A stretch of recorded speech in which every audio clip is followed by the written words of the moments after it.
There's your musical intro. My phone is charging in the car. I don't want to give away the date,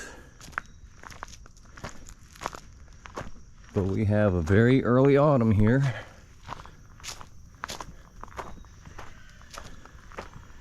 Getting a little walk in, little stroll up Big Round Top. Beautiful as always. I love this part of the park because it's one of the least congested. Very peaceful.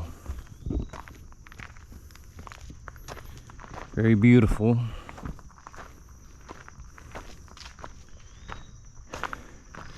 And nobody needs to cry me a river about, oh, you know, all the blood that was spilled there and you're just getting your exercise.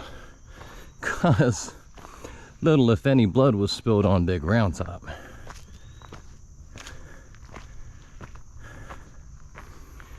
Pity it couldn't be used as a signal station. They would have had a good beat on Long Street, you know, over across the fields. But as you can see, as I mentioned in a video, I'm not sure if it's posted, there's just really no visibility. Now, in contrast, Little Round Top has always had some visibility, and this wasn't a product of the battle, but before the battle, they had cleared quite a bit of the west-facing slope of Little Round Top for lumber. So it was actually like that, and like it is as you see today, before the battle.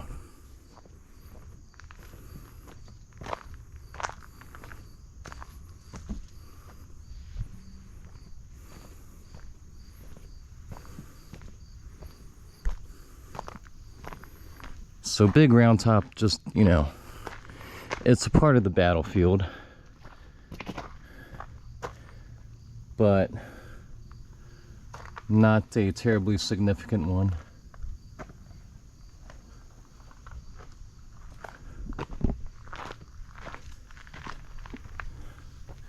Again, as I mentioned in another video, the Union did at one point on the 2nd have a foothold on it, just a foothold, as an anchor, if you will, or a rear guard to Little Round Top.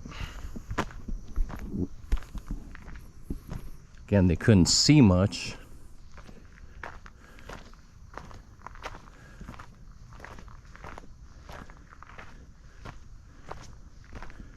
But if you're in Gettysburg, it's a great place to come. If you just want to walk and ponder things.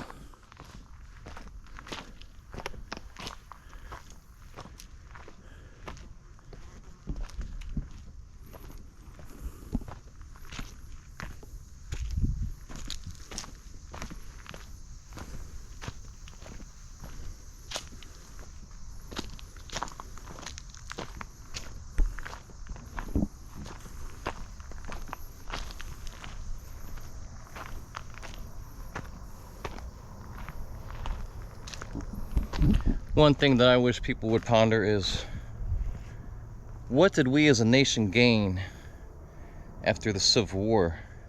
What did we gain from the Union being victorious? Now, don't get me wrong. I'm not saying that I necessarily wish the South was victorious.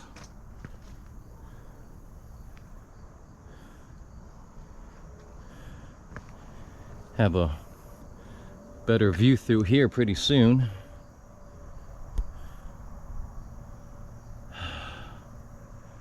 Nice, the sun's finally come out. But what did we as a nation gain? So, you know, you've got of course, many people, bamboozled as they are, who think this war was all about slavery. And I'm sick of, you know, going through those motions. It's, you know, many Americans are going to live and die with that incorrect thought. I can't do much to change that.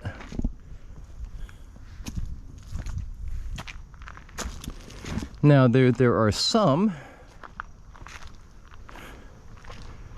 who maintain that it was still necessary and just to save the Union, to keep the Union together. But again, I ask you, what does that really mean? What does that entail? What did we gain from keeping the Union together? Let's think about this.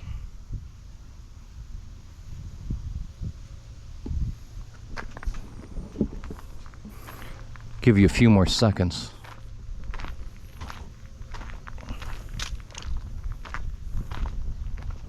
Butterfly. Hey, Bubba. Hey, Bubba. Oh, don't be shy. In other words, people are always wrapped up, and intentionally so. This is the point, you know, they get wrapped up by the spinsters, you know, in many different side issues after any big event, right? The most important question you should always ask when it comes to any monumental event, any very significant event: who profits? Who were the winners and who were the losers? Apart from the terribly obvious.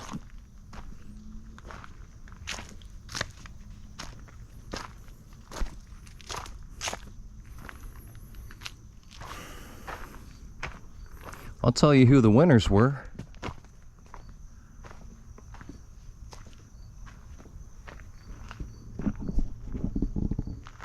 Bankers, moneymen, folks in New York City.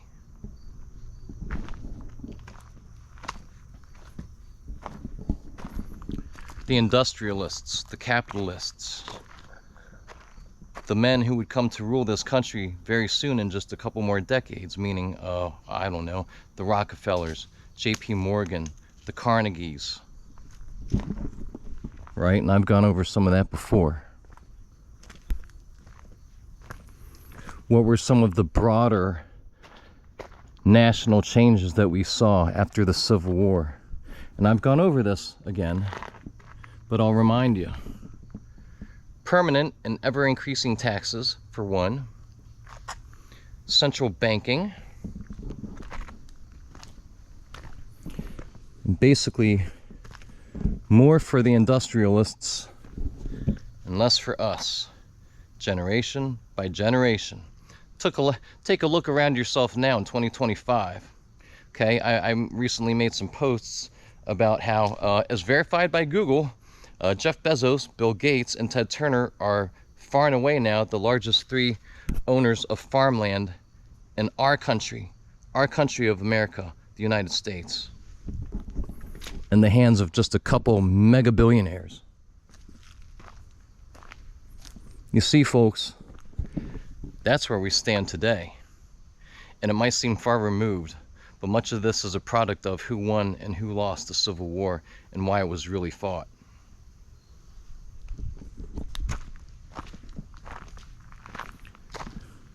The South weren't the losers.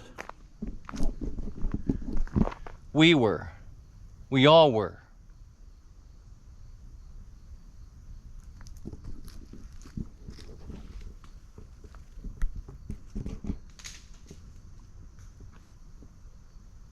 Out of time, guys. I'll see ya.